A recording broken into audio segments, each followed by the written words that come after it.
Good afternoon, everybody. Thank you for your kind attention to and interest in this topic, which at times sort of may look and feel a little arcane, but I think recent news has proven that it is very relevant in our economic environment today, and therefore I'll try and make it as relevant to recent news and to practicalities as possible. But perhaps we'll start off with a little bit of general background. Um, I'd first like to go through the general concepts, then give you an introduction to the BRRD framework in particular, um, and sort of focusing in particular on the legal background, the practicalities, and then most importantly on the issues. And lastly, we'll give you some comments where, from our perspective, from Finance Watch's perspective, the potential sort of weak spots lie, and to what extent this whole framework does actually answer the question, are we safer now? So perhaps starting from first principles, bank capitalization, which is really sort of the overall topic of this entire exercise. Figuratively here, you see a balance sheet of a bank. On the left hand, your assets. On the right hand, your capital and liabilities. Assets obviously sort of being the bank's loans and all kinds of financial securities the bank may hold. On the right hand side, the liabilities, which are the funding sources and the operating liabilities of the bank. And finally, capital. And no, you're not you are seeing this correctly. Capital is small, and this is why. We have this framework, which is the so-called Basel III framework, whereby capital, which is really the bedrock of the bank's business, the money that shareholders have put in, shareholders and bondholders have put in to keep the bank stable. This capital is measured against a, I would say, artificial measure called RWA, or risk-weighted assets. And this is important. I would like you to take this away. RWA, this artificial measure, is a very, very poor measure. It has all sorts of flaws, and you can basically see that I'm giving you a range from 25 to 50% of assets. That's what RWA usually is. This is basically an average risk weighting which the bank itself has applied. So if you have 100% of the assets of the bank itself, through a variety of models, has assessed the average risk of its assets, and this is what the RWA mean. 25 to 50% is not a lot. Most large European banks fall into that range. By comparison, US banks more likely have 70 to 100% of risk-weighted assets. And you may ask yourself whether European banks are generally so much less risky than American banks, or whether there are simply differences in calculation. A lot has been written about this, and the differences in calculation are huge. So the first takeaway, we have a very, very imprecise measure. And then from this measure, capital is only 10 to 15%. So you see that banks operate with very little capital. If there is a loss, you see the orange square here. If there is a loss, capital is very rapidly exhausted. The absolute backstop of capital at the moment is called the leverage ratio, and it stands at an indicative 3% of the assets. Now, if we look at 3% as a measure of volatility or a measure of losses, and we compare it, for instance, to the stock market and what the stock market has done over the last 1.5 years, this is what 3% loss is in relation to the development of one of the main European indices. Within the last 15 months, 12 days alone have seen 1 day drops of 3%. That means if a bank really only has assets invested in the stock market, say, it would have seen 12 times already its complete capital wiped out in the course of a year. This is where capitalization stands these days. So this is essentially sort of the backdrop to resolution. Capital is very, very easily exhausted. Now, what happens if capital is exhausted? The bank needs to be recovered or resolved. So what is resolution? It is basically the restructuring of a bank which is near failing. According to the current legislative framework, it needs to be done by a specific authority, which is called a resolution authority.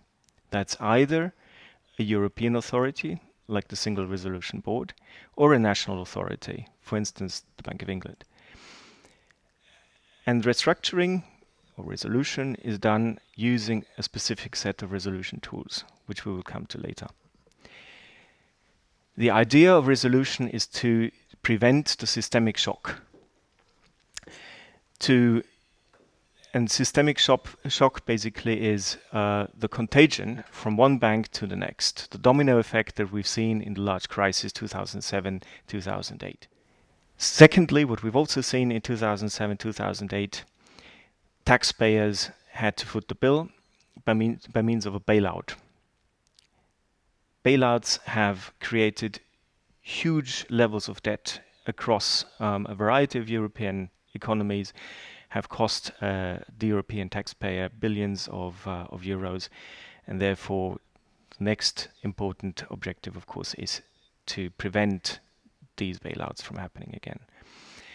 And generally also to minimize the cost altogether, both to the taxpayers but also to the bank investors and the general public. And finally, to make sure that the preconditions are in place to implement the resolution plan, which has been prepared beforehand, in an orderly way. And this is what the EU Bank Recovery and Resolution Directive is designed to do. As a directive, it provides a framework, but it needs to be implemented by the member states through insolvency law, through civil law and commercial law. And this clearly poses quite a few questions, which we'll come to in a minute. So why not just insolvency? As we've seen in the last crisis, there is a huge risk of contagion, a huge risk of a systemic effect. As the former governor of the Bank of England, Sir Marvin King, said, global banks are international in life but national in death. And in fact, this does not only apply to the global banks, it applies to any large bank, which really poses a risk to its fellow banks, both in its home country and potentially also cross-border. The next issue why insolvency is not the be-all and end-all, the solution here is that there is no international insolvency regime, so there is no one law anyway, and the insolvency laws that national jurisdictions apply, they are first applied by a variety of national authorities. They are different, they are fragmented, they often give different answers on critical points, and so create a fair amount of legal uncertainty and litigation. And the last thing that you need in a major crisis is uncertainty and litigation risk. And then finally, there is also a traditional predominance of an attempt to protect the creditors' interests. Creditors in general, not just the depositors, and certainly not the taxpayers, which are outside of the normal remit of the insolvency law. And coming back to perhaps the too big to fail issue, the systemic issue, because of the systemic role of larger banks in particular, it is necessary to keep them going because they fulfill critical functions in the economy, payment services, for instance. And therefore, it is very, very difficult to actually suspend or terminate the operations of a bank in such a case. So the continuity factor is absolutely key. This has rationalized why there is a need for insolvency or for a resolution framework. Now, what does it look like? In the EU, we have a relatively new and relatively extensive framework of financial regulation that has been very comprehensively overhauled since the 2008 crisis. And it is probably fair to say that it is still work in progress. For our purposes here, we have essentially the single rule book, which is a catch-all, effectively a catch-all term for the totality of the new financial regulation framework, and which covers all of the 28 member states with its about 7,000 credit institutions, banks, savings banks, cooperative banks, etc. Now, layered on top of this are then various areas that cover different elements of that single rule book. One that is still very much work in progress is the bank structural reform side. I will not go into any detail here, but this is clearly a very, very live discussion at the moment, and a very important one, which has not yet seen a resolution. CRR/CRD4, which has been successfully decided and implemented, which covers the general capital framework, and then what we are talking about today, the BRRD. CRR/CRD4 and the BRRD, the Bank Resolution Recovery Directive, are very intricately linked, very closely linked. The CRR/CRD4 is effectively deals with the capitalization of the bank, the health of the bank in normal times. And it is administered by the supervisory authorities, both in the countries and in the Eurozone for the largest banks, for about 130 largest banks by the European Central Bank. And the counterpart, effectively, to this is the single resolution mechanism, which deals when the bank is in trouble. So when the bank is no longer functioning normally, this is where the BRRD and the single resolution mechanism kicks in. It is administered by the national resolution authorities, which are sometimes, but not very often, identical with the supervisory authorities. They stand alongside them. They are in the authorities of their own right. And the counterpart to the ECB within the supervisory mechanism is a single resolution board, which has been created recently and has only really started operations at the beginning of this year. Also part of the single resolution mechanism is the Single Resolution Fund, which is effectively a separate fund governed by a separate intergovernmental agreement. Only, I would say, 26 of the 28 EU states are part of that intergovernmental agreement. And it is a fund that will be or is being financed by the banking sector, and that aims at funding resolution.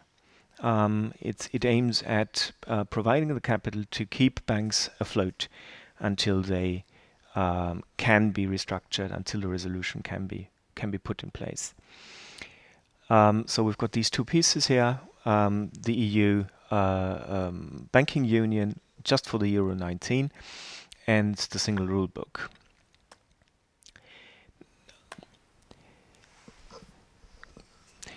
In a nutshell here, you've got it. You've got the various constituencies again. The 7,000 banks that are in the EU altogether. Out of these 7,000 banks, only a relatively small part are really considered the significant cross-border banks, and these are the banks at the end of the day which will fall under the resolution regime. So effectively, most of these 7,000 banks in the Eurozone and in the broader EU 28 will probably, because they are small, because they are unlikely to create systemic contagion, will be liquidated without triggering systemic risk. And therefore, we are looking only at a sample of 130 to 140 banks, plus the so-called global systemic important banks, which are a dozen, which will really sort of create those big systemic problems here. Resolution regime comes in three phases. Preparation, and the core of the preparation here is the recovery plan, which is prepared by the bank. The resolvability assessment, which is effectively the response by the National Resolution Authority saying, do we believe you? Do we think that your recovery plan makes sense? Can you be resolved? And then on the basis of that assessment, the National Resolution Authority, or perhaps if it's a cross-border bank, a number of those authorities, will together draft a resolution plan, i.e. how do we resolve that particular bank if a crisis occurs. So you have the preparation stage, the recovery stage, which is still while the bank is a going concern, while it's still going, and which is administered by the supervisory authority. If that does not save the bank from failing or getting close to failing, then the resolution authority takes over. The resolution authority starts implementing its resolution plan. You can sort of see the road to resolution here. We start out, we basically have the situation where a capital shortfall occurs or where the bank looks like failing. If there is a recapitalization possibility in the market, or it can be liquidated, then these are the first options, and these will be taken as preferred options. If not, then we have another question, and this question is very critical. Does actually the public interest prevail? Is there such a strong public interest? And are the other conditions of the escape clause that we come on to in a minute, are these conditions fulfilled? And does the respective country, the respective government, feel that it is necessary to actually bail out this bank? Now, there are increasingly hurdles against the bailout. It is actively being discouraged. It is discouraged at two levels. It is discouraged by the Commission's state aid test, state aid framework, and by the resolution framework. And the core of both of them is that the bank's investors, bank shareholders, bank debt holders have to bear a large part or a significant part of the losses first. And only when that has happened through a variety of ways, through writing down shares, through writing down convertible securities, and there is a public interest, then perhaps a public injection is possible. Otherwise, the preference is to try and let the private sector, the private investors take as much of that loss as possible. This is what the BRRD aims for. Now, how can the resolution be done to prevent a bailout? what are the tools that the resolution authority can utilize that are proper alternatives to a bailout. It can either be a sale of the business if there are potential takers, the whole business, part of the business. It can be a bridge bank, which is essentially a new entity, which is often co-founded by the public sector, which acts as a transitional bank, which remains open, carries on the business.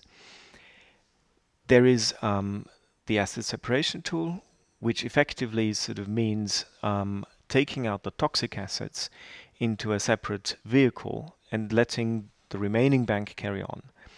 Or, and that is obviously sort of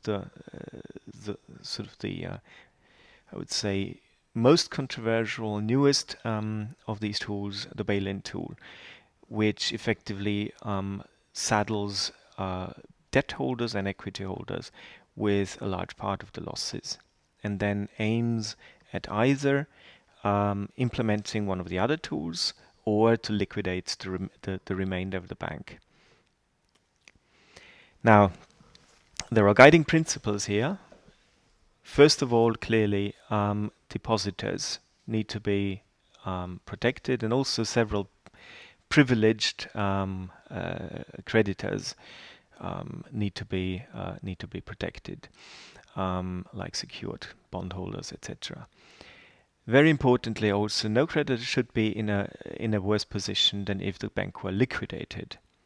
So, and this is potentially also a very, very difficult assessment, and is an assessment that we believe is likely to be resolved more often than not in the courts. And then finally, we've got burden sharing. This is really where investors are asked to take a large part of the losses. The BRRD requires investors to contribute at least 8% of total liabilities and funds, or more easily said, 8% of assets, before any external funds can be accessed, whether that is government money or money from the Single Resolution Fund. Now, this 8% test is very critical. It would be helpful if, before resolution even kicks in, the resolution authority knew whether these 8% are actually fulfilled or not. This is an ongoing debate. The European Banking Authority has actually tried to introduce such a test. It has been rejected by the Commission, and we think this is a very problematic precedent, which could actually open the door to some abuse of the escape clauses later on. Now here we've got the question: what happens when a bail-in happens, when basically creditors are required to keep the bank afloat?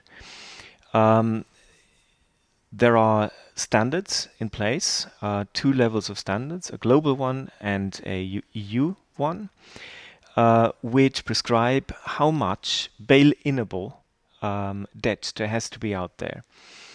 The TLAC is the global standard, not itself binding, but must be adopted by the EU in due course. And it sets a firm threshold of 16% of RWAs, or 6% of assets. MREL is the EU equivalent, which sets no binding minimum, but it will in due course have to be harmonized to account for TLAC, because clearly the European banks, which are subject to MREL, some of these banks are also subject to TLAC. In particular, the so-called GCRs, the global systemically important banks, of which 13 are in the EU. Now, just to give you an illustration here, how TLAC and MREL sort of work out. We've got here, once again, the capital of the bank. So this is the regulatory capital of the bank, according to the CRD4 regime. On the right-hand side, you see a scale which measures the capital of the bank according to RWAs, and then according to capital and liabilities, or total assets, with two scenarios. One is where the so-called RWA density, which is RWA as a percentage of total assets, is 50%, and one is where this density factor is 25%.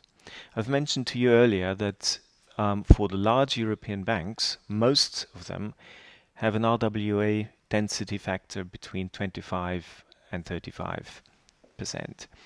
So this gives you a sense sort of roughly how the equivalents work. You've got capital here. Capital usually tier 1 capital of 6% minimum plus 2% tier 2.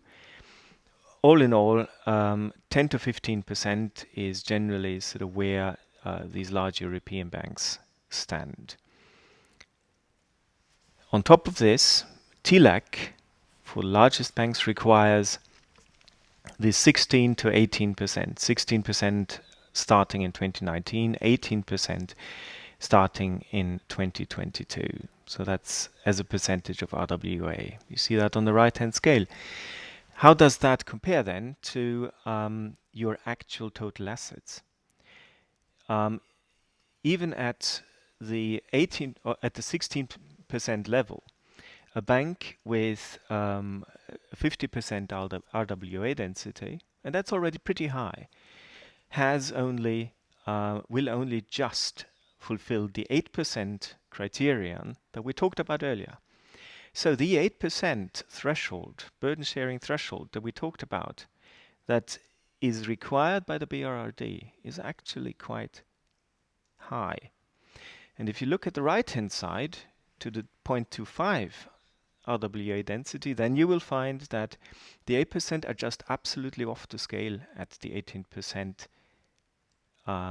at the 18% level. So the 18% of RWA does not fulfill the 8% of assets for a bank which has a 25% RWA density. And these would be banks like, for instance, Deutsche Bank. Now, if we look at the BRRD and we look at the actual case of the bail-in, we've got our assets, we've got our liabilities. And now we add on top, or we look at what's inside those liabilities. We have all sorts of different types of liabilities. We've got unsecured and senior debt, we've got other deposits, we've got derivatives, we've got structured notes, and then we've got various others. These are just an example. On top of that, we've got the secured debt, the retail deposits above 100K, which are not secured, and the guaranteed retail deposits. And we basically have to say which parts of the liabilities can actually be bailed in. And we find that only a small portion, so let's look at the loss scenario here. Here occurs the loss, our orange square. The loss first wipes out the capital. What happens next? Which parts of the liabilities get hit? It's only one part of the liabilities, really. Now, how does that compare? How does that legally work then with all the other parts of the liability structure of the bank, which are theoretically and legally at the same level? It is very, very difficult. It is very legally intricate, because the creditor hierarchies, which is the technical term, the creditor hierarchies that order the relationship between these various types of debt are in national law, and they are very different under very different regimes under national law. And in order to reorder them for making bailout work, for identifying the unsecured senior debt that can be bailed in, there are three different approaches. And among the EU member states, various various member states use different approaches. There is the statutory approach, which is pursued by Germany. There is the contractual approach, which is pursued by France and Spain. And then there's the structural approach. There's the structural approach finally, which is used in the USA, which is also the preferred approach, for instance, in the UK. Now, if you look at this, I think you will probably agree with me that this is a recipe for a lot of legal complexity, a lot of litigation, and certainly not a very straightforward and reliable way of imposing losses. We have another way, or that there are other tools, for instance, very complex hybrid tools that you've certainly heard of, so-called contingent convertible or COCO bonds. Again, these were designed for bail-in. These were designed for bail-in specifically. Have they shown to be a reliable source of capital for bail-in? Some of you will have noticed the recent events in February, where some of these COCO bonds all of a sudden lost some 20 to 30% of their value in a few days. Why? Because these bonds are inherently procyclical. When there is doubt in the market, these bonds react immediately. They are very intransparent. There are all sorts of different flavors of these bonds. Now, and the reason, if you look at this here, at this graph, the reason why they were initially sort of floated, because they are cheaper than proper capital, proper equity, is dubious, because these bonds pay interest of 6 or 7%, and they now trade at 70 to 80% of their face value. And even people like John Cryan, CEO of Deutsche Bank, have already recognized that this is not the way to go. Now, we come to the next issues. So we're already starting to we're identifying the issues here. Where do these securities that are supposed to be bailed in, where do they go? Who holds them? Who will actually be hit when the losses are realized, when a bank gets into trouble? And we've had a number of very worrying precedents recently. In particular, before the end of the year, we've had incidents in Italy where smaller banks were bailed in, and where we found that actually a lot of these securities, a lot of these bonds were held by private individuals. They were sold to retail investors who had never expected to be bailed in the first place.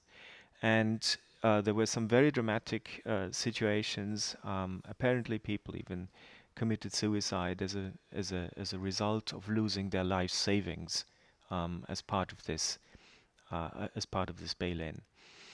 And clearly, politicians have realized that this is potentially a very, very problematic tool. So where does it leave us? Have we really made progress? We would argue that progress is questionable, because these bail-in securities are still held either by people who cannot afford the losses, as we've seen previously, private investors, or by other institutions, by other financial institutions.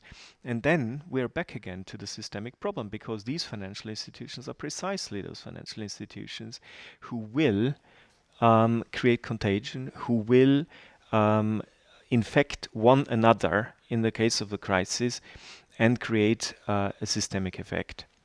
So cross-holdings between these institutions should be, but are not sufficiently prevented, not sufficiently discouraged, and the risk of systemic contagion is still here. So where are we now? We have basically implemented most of the framework today, and the implementation of TLAC in particular is currently in the works. Has it got us to a better place? In other words, we think not. and we have, I think, a lot of academics, a lot of practitioners who strongly feel that what has been put in place is not sufficient to really solve the problem. Essentially, the bail-in is not reliable because there are still ways for member states to escape, to get out of the bail-in obligation. If it is implemented, legal uncertainty is significant, and the chances of a bail-in structure, a bail-in transaction getting stuck in the courts or getting overturned is very real. The TLAC and MREL regimes, in our perspective, are not solid enough to really make sure that the banks are sufficiently capitalized and have sufficient amounts of bail-inable liabilities to make bail-in work in the event of a crisis. And we have some discussions ongoing with the Parliament, with the Commission about how to improve that. We believe that bail-in is a very poor requirement. We've really come to the end of the presentation here. Apologies for a bit of an overrun. But this is essentially for us the major quarrel. We believe that bail-in is a substitute and is a poor substitute for asking the banks to be better capitalized. It adds complexity, it adds volatility, but on the other hand, the benefit that the banks have expected, i.e., sustainably lower funding and not having to raise so much what they call expensive equity capital, this point has really not been proven yet. So we believe that higher regulatory capital is the answer and would be a much sounder solution than bail-in, in particular when coupled with a binding cap on leverage. And we also believe that there is still a very, very solid case for bank structural reform, i.e. for separating the banks into a capital markets and trading side and into their core banking activities to make sure that what is critical, the critical functions of the bank, remain properly safeguarded and remain solidly financed. Thank you very much for your attention. I hope you enjoyed today's webinar. If you want to have more information on this topic, please refer to my policy brief on our website finance-watch.org. Hope to see you at the next webinar. Bye-bye.